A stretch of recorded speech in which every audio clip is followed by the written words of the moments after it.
हसे रघुनाथाय सीताया पतये नमः सीताया पतये नमः सीताया पतये नमः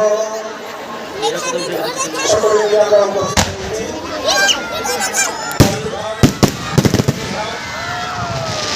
পূর্ণতা আগ্রহী অভিজ্ঞে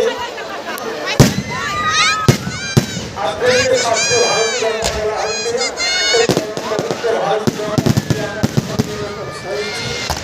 আমরা পেয়েছি আমাদের মাননীয় শ্রদ্ধেয় পরম আত্মীয়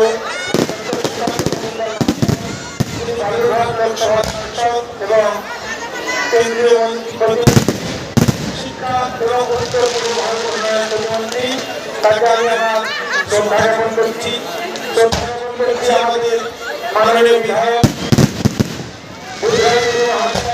তাকে আমি অসংখ্য শ্রদ্ধা জ্ঞাপন করছি এবং শ্রদ্ধা জ্ঞাপন করছি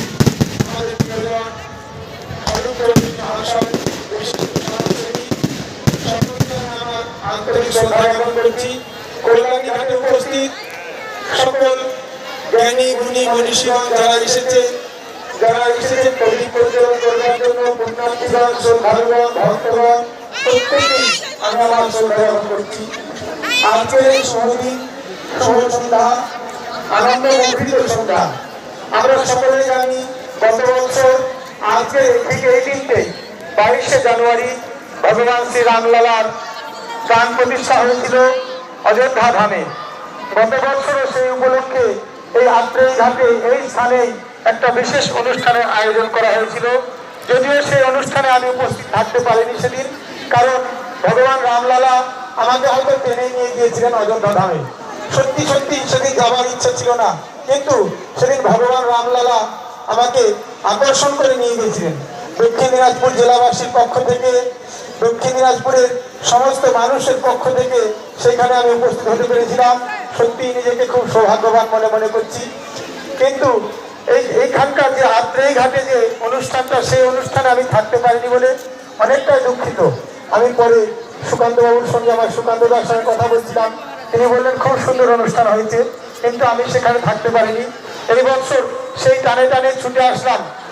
দেখলাম সত্যি গত বছর অযোধ্যা ধামে যে আনন্দ লাভ করেছিলাম, ঠিক একই রকম আজ মনে হচ্ছে বালুরঘাট শহর অযোধ্যা ধামে পরিণত হয়েছে। আজকে নদী যেন পূর্ণতরা গঙ্গা নদীতে পরিণত হয়েছে, আজকে এই নদী যেন সরজু নদীতে পরিণত হয়েছে। নদীর তীরে ভগবান শ্রীরামচন্দ্রের মূর্তি প্রতিস্থাপন করা হয়েছে, প্রদীপ প্রজ্বলন করা হয়েছে।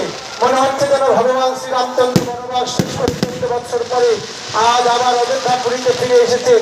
তাই আজ অযোধ্যাবাসী তথা বালুরঘাটবাসী ভগবানকে স্বাগত জানাবার জন্য, ভগবানকে শুভ আশীর্বাদ করবার জন্য, ভগবানকে শ্রদ্ধা নিবেদন করবার জন্য সকল ঋষিগণ মুনিগণ দেবগণ যেভাবে অযোধ্যা নগরী